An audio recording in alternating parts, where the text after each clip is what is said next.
So I just put out a tweet last night in response to a lot of the discourse surrounding Wanda thanks to the new Doctor Strange trailer. I saw this tweet someone put out where they said that Wanda stands are like the new Reylo stands, and yeah, I have to agree. Some of these people are fucking psychotic. So in the new Doctor Strange trailer, Scarlet Witch shows up and basically talks about how the things she did make her a villain from WandaVision, whereas the things Strange did, people say are okay, and she doesn't think that's fair. And so there are a lot of people who have started trying to defend Wanda. I mean, it came up when WandaVision released, but it's obviously resurfaced now. People are just kind of upset about how Wanda is treated because of her actions.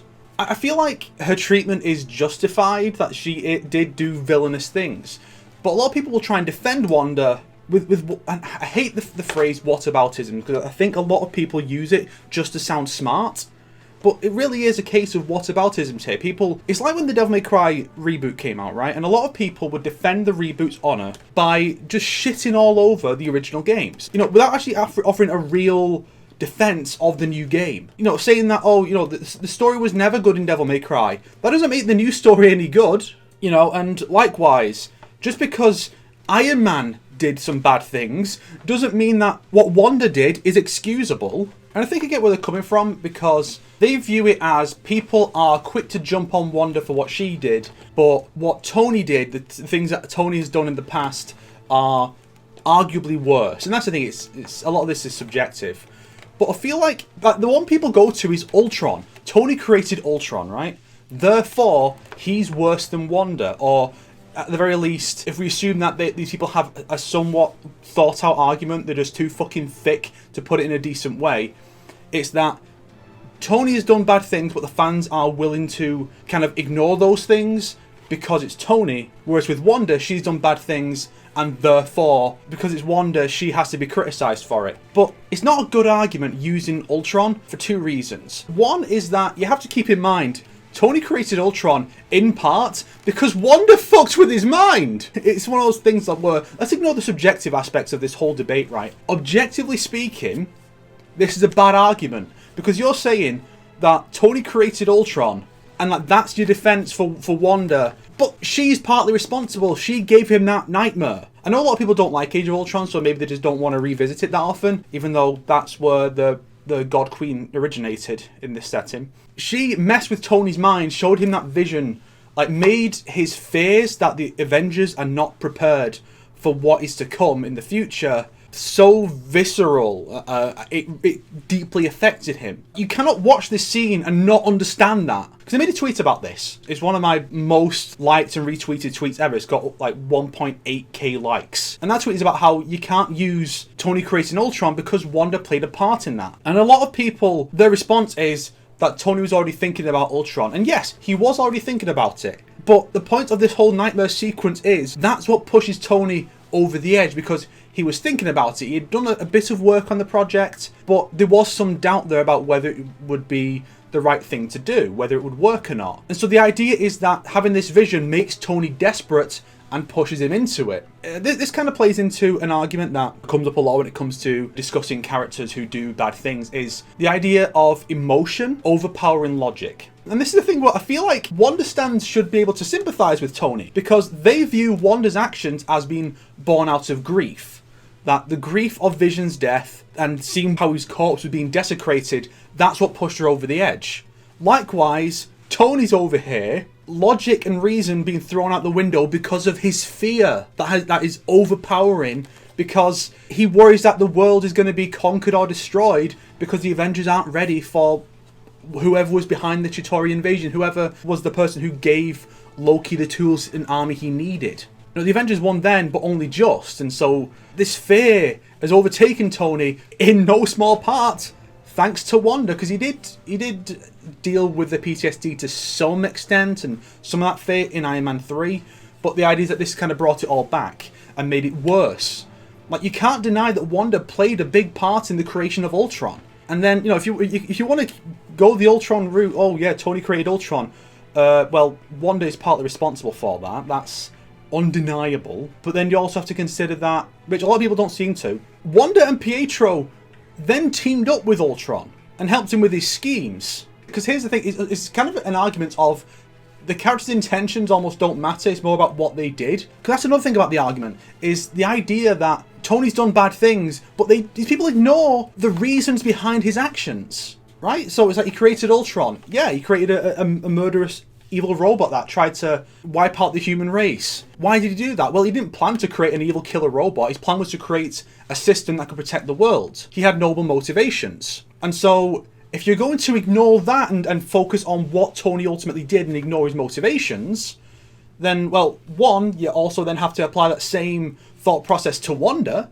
in WandaVision and say, it doesn't matter why she did it, she still enslaved an entire town for an extended period of time. Going back to Age of Ultron, she and Pietro, they helped Ultron to advance his plot to get his new body and get to the point where he could ultimately potentially destroy the human race. And so if Tony's motivations don't matter, then neither do Wanda's. Obviously Wanda and Pietro didn't know that Ultron was going to try and destroy the world. As far as they were concerned, he was just going to try and kill Tony and the Avengers. And so, it's understandable why they would join him, but you can't say that one character's motivations don't matter while another's do. It's all or nothing. You can't just cherry pick character motivations and actions to suit your views. You can't do that. You can't say that Tony's actions, his motivations don't matter, it's just what he did, whereas Wanda, all that matters for her is the motivations. So if you're going to be consistent and say, well, Tony's actions don't matter, he created Ultron. Wanda set him off down that path. She was a part of Hydra. She and Pietro helped Ultron to get to the point where he could potentially destroy the world. She killed a bunch of people in Sokovia and set off the Sokovia Accords. No, it wasn't Sokovia where Wanda killed people. Small mistake. Wanda didn't kill people in Sokovia. It was somewhere else, but you get the idea. And then she went and enslaved an entire town and tortured people who tried to break free and ignored their pleas as they begged her to let them go in the brief moments of lucidity they're able to achieve during that time. If Wanda's actions can be justified by her motivations, by her not knowing things were going to get that bad or not knowing how things were going to play out, then that has to apply to Tony. And people act like Tony is some kind of absolute villain who the fans just ignore the fact that he's a villain. But here's one of the key differences between how Wanda and Tony are treated by the MCU itself and by a lot of the fans is Tony's actions have always been scrutinized by the stories themselves. And people are like, oh yeah, he was a weapons dealer. He didn't sell the weapons to terrorists, he was selling them to the government, but he didn't know that they were also being sold to terrorists by a guy on his payroll. He was a guy he trusted, who betrayed that trust and was selling weapons to terrorists. And as soon as Tony found out that they were getting in the hands of terrorists, he shut that entire division of his company down. The most profitable part of his company,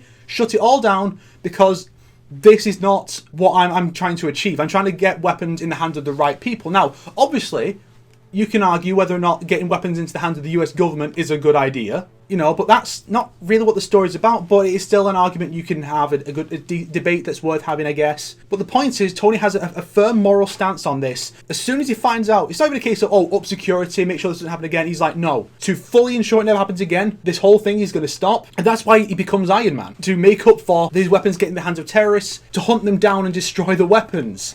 That's what sets this whole thing off, is that he's trying to make up for his mistakes. And then, you go into the next few films, like the creation of Ultron, everything that happened because of the creation of Ultron, and the Civil War and everything. Tony is constantly scrutinized by the films themselves for what he has done. The films are constantly laying on very thick that what Tony did was wrong. He made bad decisions. Because all of his actions, though, are built out of a desire to do good. He's selling weapons to the US government because he believes that, they can help stabilize the Middle East. Finds out that those weapons are getting into the hands of terrorists, shuts that whole thing down. He tries to create a suit of armor around the world to protect it in case the Avengers aren't good enough. Then that doesn't go very well. Ultron is created and tries to destroy the human race. So obviously, he takes responsibility and tries to stop Ultron. And then everything that happens because of Ultron, he takes responsibility for as well. And Civil War is kind of just showing that Tony is not a perfect person. It fully acknowledges that he makes mistakes all the time. A lot of what he does in Civil War, a lot of people would probably agree with Cap's side and say that Tony's making the wrong decisions. And that's one of the key parts of this whole thing, is that the movies acknowledge that its main character, the face of the entire franchise, is fallible. He makes mistakes. Now let's move over to Wanda and how she has been treated by the MCU itself, not necessarily by the fans. First, we have the fact that she is not really held accountable for helping to create Ultron. The blame is put all on Tony. Like, even Bruce doesn't really get much criticism for it, but neither does Wanda. She's kind of just let off the hook because she turns against Ultron and her brother dies. She is held accountable for the accident at the start of Civil War. That kicks off the Civil War. And then we move over to WandaVision, and Wanda enslaves an entire town. And this is one of the frustrating things about this show is clearly the inspiration for this show, the whole thing about grief, making Wanda alter reality, draws from Avengers Disassembled and House of M. These two stories from the mid-2000s. Avengers Disassembled is Wanda learns her children were never real, it was all a lie, and she mentally breaks. Like, she's not just depressed, she's not just in grief, she is mentally broken. There's a reason that the iconic image from one of the House of M covers of Wanda like gripping her head as she's actually breaking apart is such an iconic image for the character, because for about a decade in the comics that was Wanda's status quo, that she was mentally broken. She got better eventually, of course, because, you know, that's just how things go in comics, and the MCU was introducing her, so they wanted to put her back in the comics as Wanda, not just as the broken Scarlet Witch. But she was fully broken. And then she was easy to manipulate through emotional deception, as seen when Pietro manipulated her into creating the House of M reality. And so although you can look at it and say that she did a lot of bad things, but you can argue it's not her fault because of her mental state being so incredibly fragile. But you look at the films and she's just in grief. She is fully aware of what she's doing to some extent. She's basically willfully ignorant and just ignoring people when they try to talk her out of it. Even Vision, the person she supposedly did this whole thing for, is telling her, Wanda, this is wrong, this needs to stop. And she just basically says, no, I'm not listening to this. And then the next episode comes on, she's basically brainwashed him to going back to the way he was before he figured things out. People beg her to stop and let them go. She just chooses to ignore it. And again, it's not because she's mentally broken, she's just choosing not to in her grief. You can't deny that her motivations don't really justify anything she's doing. And her actions are villainous. Like, it's very easy to reframe what she did. Like, you could tell a story where the antagonist does this exact thing, and people look at that and go, yeah, that's fucking evil. Like, imagine if this whole thing was actually Agatha, the villain of the series. Imagine if she did this. Her husband died, and so she made this reality, and then like Wanda went in to try and stop it and got caught up in it, similar to what happened with Monica. Wanda defeats Agatha and maybe gives like a speech about how Agatha was wrong. People would look at that and go, yeah, Agatha was absolutely in the wrong. There was no justification for this. But because it's one of the heroes doing this bad thing, people are very quick to try and justify it, say that she had good reasons, or it's fine because she's emotionally fragile. But then they don't offer that same leniency to Tony or the other Avengers when they do bad things. It's just Wanda gets this acceptance. And so then this thing comes up in the new trailer where Wanda is saying, you break the rules to become a hero. I do it, I become the enemy. It doesn't seem fair. And that implies right off the bat that Wanda has learned nothing from the events of WandaVision. And then at the end of the show, when she's finally accepted that she's been doing bad things and has to let everyone go, Monica comes up to her and has the fucking audacity to say they'll never know what you sacrificed for them. It doesn't matter what she created a fake Vision and fake children. Obviously there's a degree of how real they were, but she creates these fake people and prioritizes them over people who are real and already existed. And because she eventually accepts that she's done bad things and has to sacrifice what she has created for the sake of these other people, Monica comes in, and I think that's the cause of a lot of this, that Monica comes up and, yeah, Wanda is making a sacrifice, but she's done a horrible thing, but Monica's line gives people justification to ignore the bad things that Wanda has done. But in reality, she's done horrible things to these people. She should not just be forgiven, she needs to redeem herself. And that's another thing, if people act like Tony never tried to redeem himself for the bad things he's done, he was constantly trying to make up for it. Him being Iron Man is making up for his weapons getting into the hands of terrorists. All the events of Civil War, an entire film, not even one of his films, one of Captain America's, is dedicated to Tony trying to make up for Age of Ultron. Whereas Wanda, so far, does not seem to be trying to make up for it. Now, of course, this is just the trailer. We don't know the full context, and we see two Wandas,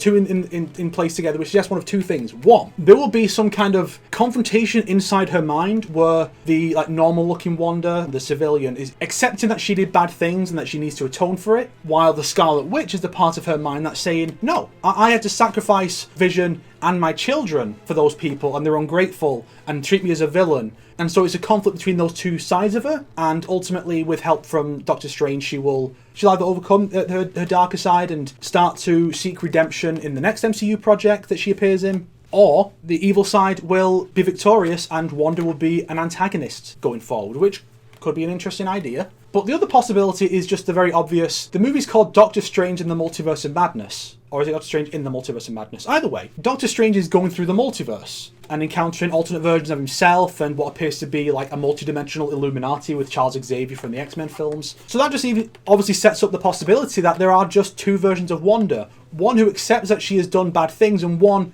who did not. That in that pivotal moment, one version chose to release her grip on these people, the other one chose not to, or both did, but then how people saw her, one allowed that to break her in a way, to dominate her thoughts and say, they don't deserve the freedom I gave them, after everything I had to sacrifice for them. And that's the Scarlet Witch version, whereas the Wanda version, the one that Strange picks up, she's the one who is like, I need to atone for the things I've done, and this is one way of helping to atone, helping Steven to set things right. Or maybe it'll be a twist, and that our Wanda is the one who is evil, and it's an alternate version that's good, and will help our Wanda to see the evil she's done. There's a lot of ways this can go. It's hard to judge Wanda's portrayal in this film just on the trailer, and I did see some people who are on my side in the whole Wanda's actions debate who were saying that she's learned nothing, and that kind of inspired that whole section of this video. But I think it's unfair to judge the character as far as she's depicted in this next film, and how much she may have viewed what she did as negative just based on this trailer, that one line in the trailer that, again,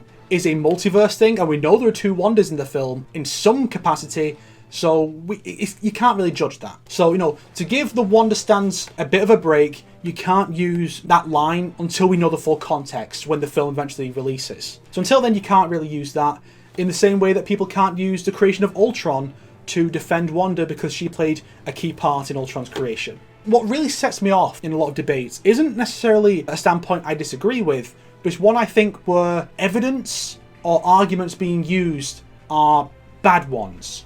People will try and defend Wanda by saying, well, Tony did these other bad things, and just ignore all the surrounding context of Tony's actions and how that's treated by the films in comparison to Wanda's actions and how they're treated by WandaVision. I mean, who knows, maybe WandaVision was a one-off thing and future stuff will say, no, Wanda did a horrible thing, regardless of what Monica said in WandaVision. Because I think it's an argument of framing. It's not just about which characters do things or the motivation behind them, it's how the show itself interprets the character. I think TV Tropes called it values dissonance, where the audience does not have the same view on the morality of things as the product itself. You'll see this often with foreign media. If you ever play the Yakuza games, there are plenty of times when the morality of those games, you're like, are you fucking serious? And I don't know if it's like Japanese morality or the Yakuza morality or just the morality of the people making the games, but there are times when you're like, no, this character did horrible things. You can't just let them go. You can't let them walk. That comes up a lot with that series, and that's what's happening here. WandaVision has basically justified people who like Wanda enough to say that she did nothing wrong,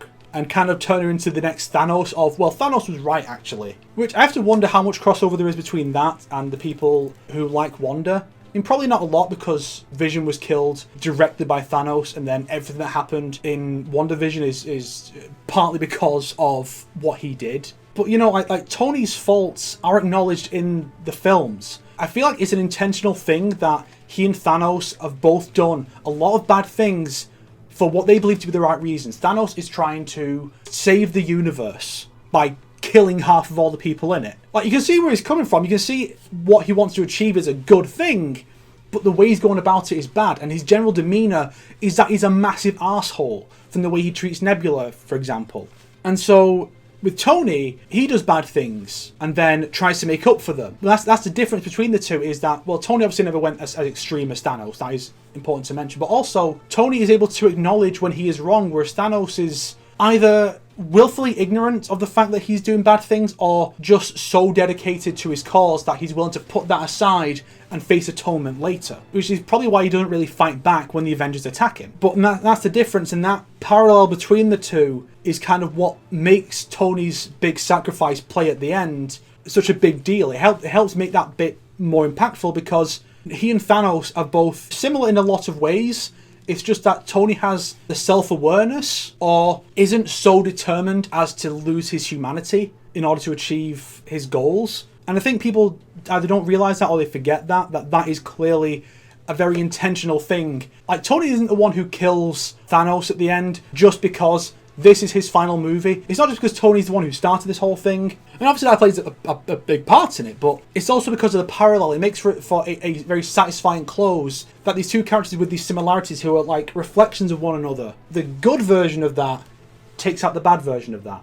And we might see something similar in Doctor Strange with the two Wandas, where the two are similar, but one allowed public opinion to break her and one didn't, and then the good one is going to defeat the evil one and will have a similar kind of victory. Obviously not quite the massive, huge catharsis thing there, but depending on what exactly this other Wanda is and how the two Wandas interact, it could be a very satisfying climax where the good Wanda triumphs over the evil one, or a big tragedy where the evil one triumphs over the good one. We'll have to wait and see.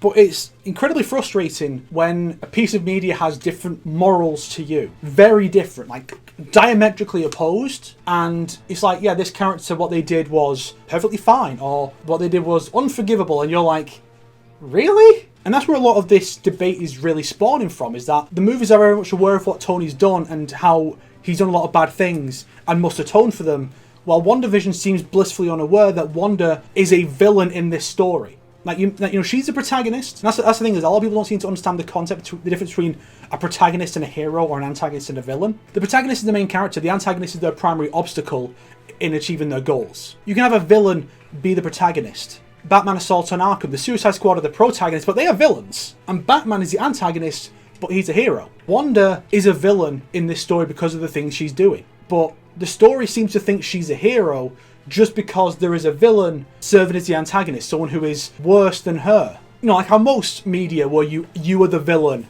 plays out. Like, here's a game where you play as the Suicide Squad and you're going to kill the Justice League. But the Justice League are all being mind controlled by Brainiac, so he's going to be the main villain and final boss. Most stories with a villain protagonist will have a bigger villain so that the audience doesn't have to ponder the uncomfortable implications of rooting for a protagonist who is fucking evil. And Wanda's done some bad stuff, and hopefully she'll be able to redeem herself, which will require the people making the Marvel productions to be aware that Wanda has done bad things, and to be allowed to present her as having done bad things. Why does WandaVision not realise that? Is it the writers? Is it the directors? Is it the producers? The producers think, well, we can't have Wanda be shown being evil either because mental health, or because woman, or because we want her to be marketable, or whatever reason. As long as whoever is responsible for that doesn't interfere going forward, I'm sure we'll get a decent arc for Wanda where she redeems herself. It's just inherently this version of Wanda is not as easy to sympathise as the comic version that inspired this arc, because she was in so much a worse state, because she was mentally broken. I don't know how long it was in universe, because sliding time scale of comics and that. In the real world it was like a decade. In universe it must have been at least a year, probably a couple. Yeah, that's a lot to say, all because of this whole debate. Hopefully I've covered everything. I'm sure I missed something, and I doubt this video is going to get as much traction as the tweet, but I'm sure I'm going to get some Wanda stands who go into this and disregard everything I say, but hopefully some of the Wanda stands will sit through the video and think, yeah, I kind of see where the other people are coming from, and hopefully we can try and come to an understanding here about how Wanda is not perfect, but Tony not being perfect either doesn't make what Wanda did justifiable, you know?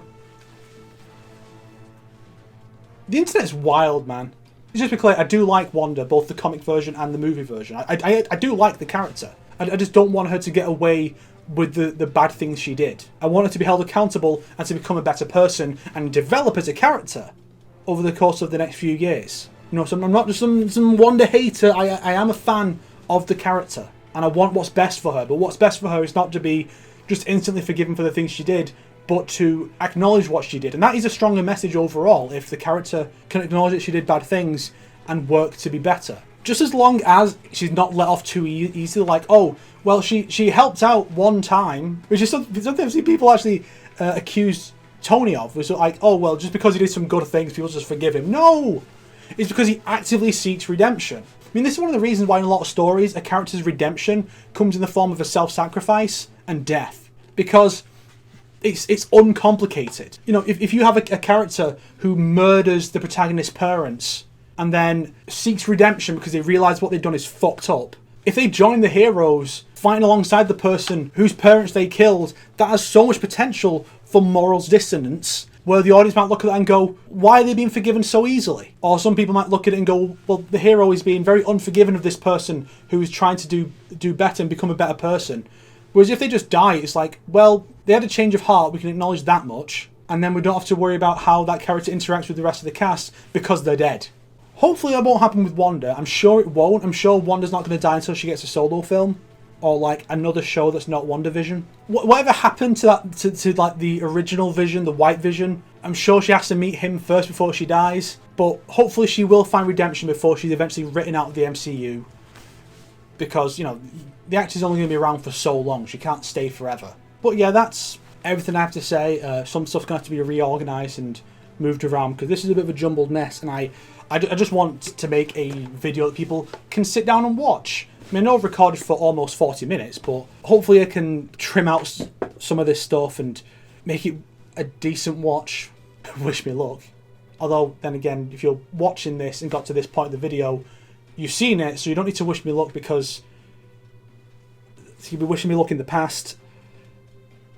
And of course I've got more to say after returning to my notifications after the initial recording of 40 minutes, is people are comparing Wanda's actions to the actions of Doctor Strange in Spider-Man No Way Home, because both are a form of manipulation. And yeah, I would say that both are a form of manipulation. There is no denying that. He was trying to alter people's memories, and she is outright brainwashing people. So I would say that while both are manipulation, hers is worse and more insidious, and again, it's also down to the motivations. See, Doctor Strange is trying to fix Peter's life because he thinks that Peter has gotten to a point where it can't be fixed otherwise without something so extreme, whereas Wanda, again, is just not as justified. She's doing it for purely selfish reasons.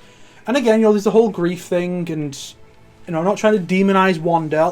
People have been like that. Like, all I said was, yeah, using Ultron to defend Wanda is a bad take. Someone accused it of being like another Wanda is evil and Tony is perfect thing and blocks me. The fucking coward. Fucking dipshit asshole. Fuck you. You're a cunt.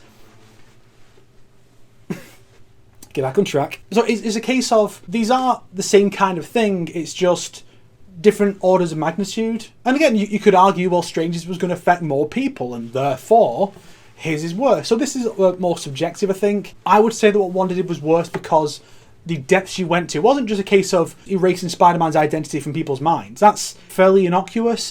That's the kind of thing that heroes do all the time. You know, erase things that could compromise a good person's life from the general populace's minds.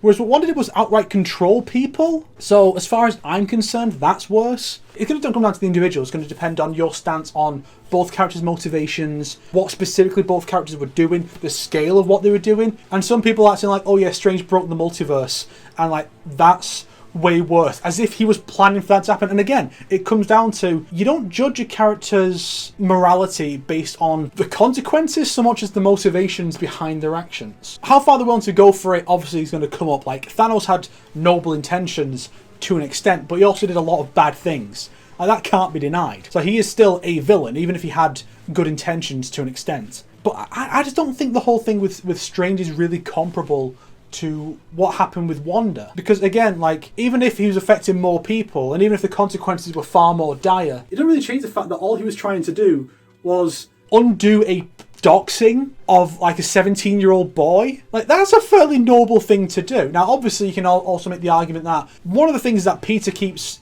interrupting him, and then some people will say, well, Peter's at fault for that. And some people will say that, no, it's Strange because he should have gone through the spell anyway, or that the thing that really sets Strange off is that when he learns that Peter didn't just talk with the Dean of Admissions, I think it was, and just ask for another chance for his friends. Like, he assumed that he had already done that, and then finds out he hadn't, and that sets him off. And it kind of highlights an interesting topic, which probably could do with a video of its own, which is people like to assign blame to one person or thing, and everyone and everything else gets off scot-free. It's like when it's kind of morbid, but you know when you have like, when you see like a school shooting back in like the 90s or early 2000s, back when it wasn't commonplace, and it'd be like, oh, this person played Doom. They played a video game with guns. That's the reason. Any other factor is suddenly ignored once that's brought in. Like, it couldn't be that the person is just a fucking psychopath who decided to go and shoot people. That can't be that fault. It can't be whoever allowed them to access guns. It can't be parents or teachers for not helping them with whatever issues they may have been struggling with that got them to that point. It can't be maybe they were being bullied, and not to victim blame, but that is a factor. Like, objectively speaking, that would be a factor in the events playing out. And so people like to assign blame to one person or one thing, and here, Strange and Peter both are at fault. Strange should have checked to make sure that Peter had already gone through all of his options. He should have also said after like maybe one redo of the spell, no, I'm not changing it again, you had your chance, fuck it. And then it's also Peter's fault for constantly interrupting him and not doing some obvious things, or at least things that Strange would say are obvious. So both characters are at fault for that, right? And likewise, the whole thing with Tony, I'm not saying that Tony is perfect, I'm saying him creating Ultron, it wasn't just his fault. Wanda set him over the edge for that. And then some people are just like, oh yeah, well, it was one of his weapons that did it. So I'm pretty sure Tony didn't know that his weapons were being sold to terrorists. I'm pretty sure that was Stain. So were Wanda and Pietro after Tony because of things that Stain did behind Tony's back? And again, you could also argue, well, Tony should have been keeping a better eye on this stuff. Maybe. But it's like there's blame to go around in most situations. Two things that the internet can't accept. One is the idea that blame can go around. It can be shared. That a lot of the time, it's not just down to one person or thing that causes bad things to happen. Or like crediting, like, how often do you see like a film or a game credited to one person? You know, it goes back to that this classic quote. I think game directors get too much credit. People are too quick to attribute a game to one person, when really it's a collaborative process, said Warren Spector, creator of Deus Ex. You know, it's such a perfect quote. But when it comes to blame or attributing success to something, like crediting, so often it's just one person or thing that is highlighted. Everything else is then just ignored. But that's not how the world works. And fiction often doesn't work that way either. That there are multiple contributing factors that lead to various things happening. The creation of Ultron is ultimately the fault of Tony and Bruce for doing it, the fault of Wanda for setting Tony on that path, the fault of Stain for selling the weapons behind Tony's back and being more likely to be responsible for the deaths of Wanda and Pietro's parents than anyone. I think it was Baron Strucker who was the guy in charge of that Hydra cell. He's the one who gave the twins their powers. So he's at fault here as well. You know, because it's always fun to blame the Nazis. And then you can also, of course, just blame Ultron. Ultron didn't have to do the bad things he did. He could have just chosen not to. But there's all these contributing factors. A lot of people and a lot of things are to blame. And of course, Ultron's actions were driven by what he saw on the internet, which had nothing to do with anybody. So all these different factors led to Ultron doing what he did. You can't blame one person for any of it. There's blame to go around. Same with what happened with Peter and Strange. Same with what happened with Wanda, because she maybe wouldn't have been set off, at least not to the extent she was, if not for those people doing horrible things to Vision's corpse. But then Vision only died because of Thanos. Then there's Thanos' motivation that led to him being there. There's a lot of things that lead to these things playing out the way they do. And people need to acknowledge that. So that's one thing the internet can't accept. The idea of blame and credit can be shared. It's not just all down to one person. And maybe people just like to think that individuals have a greater power over history than they actually do. Maybe it's a comforting thought, the idea that, you know, you could be the one who creates something grand that will be remembered for decades or centuries, or you could change the world for the better, when you can't. Realistically, you can't. And the other thing the internet can't accept is the idea of grey morality. It's everyone is perfect or everyone is completely evil. Tony's entire arc throughout the entire decade-long franchise is that he's not perfect.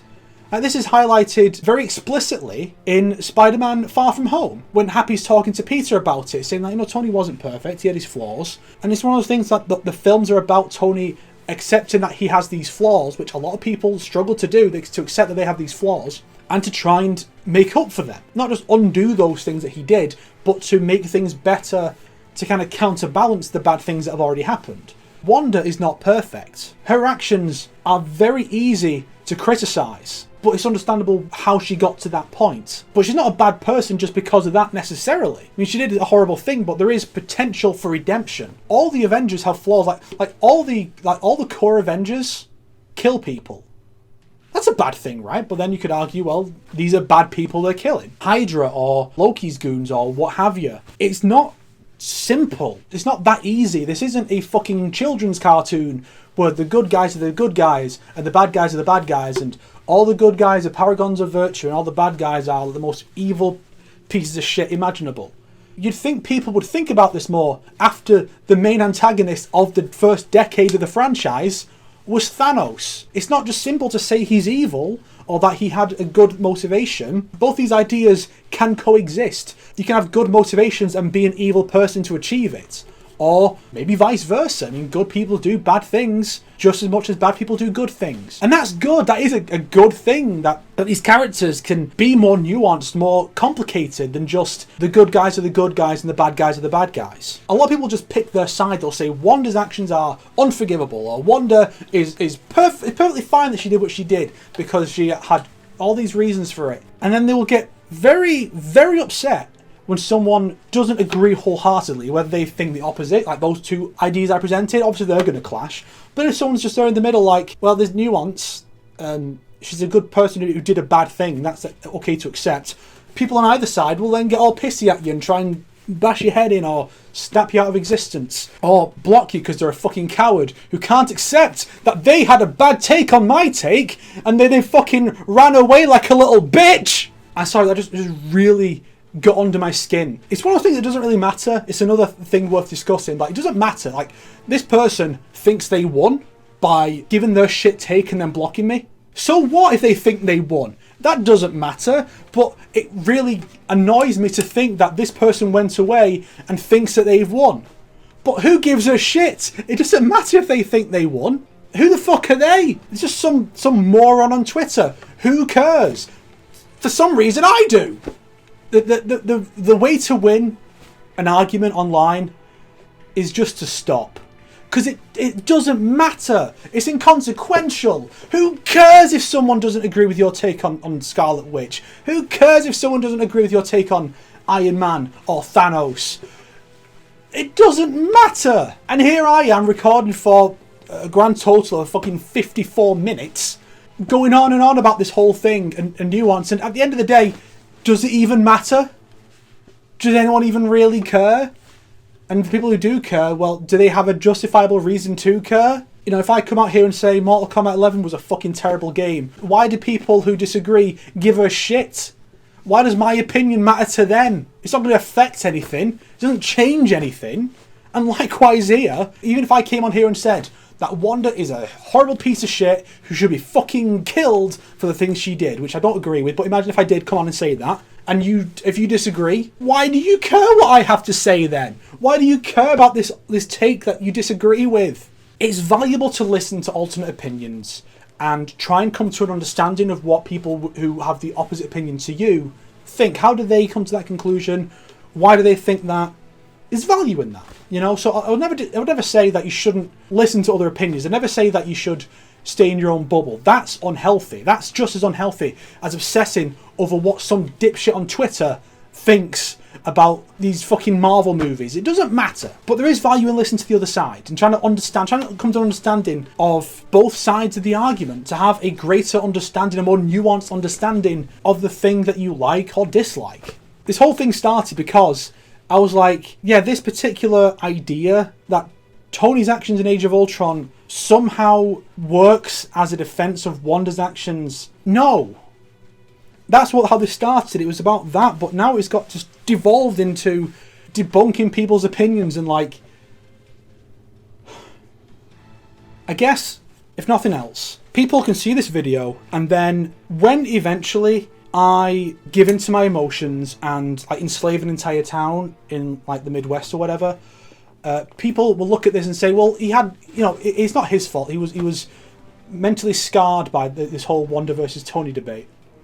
And then I will get away scot-free because people don't understand nuance. They'll say, well, you know, he did a bad thing, but it's not his fault. Does that joke undermine my entire point, I wonder?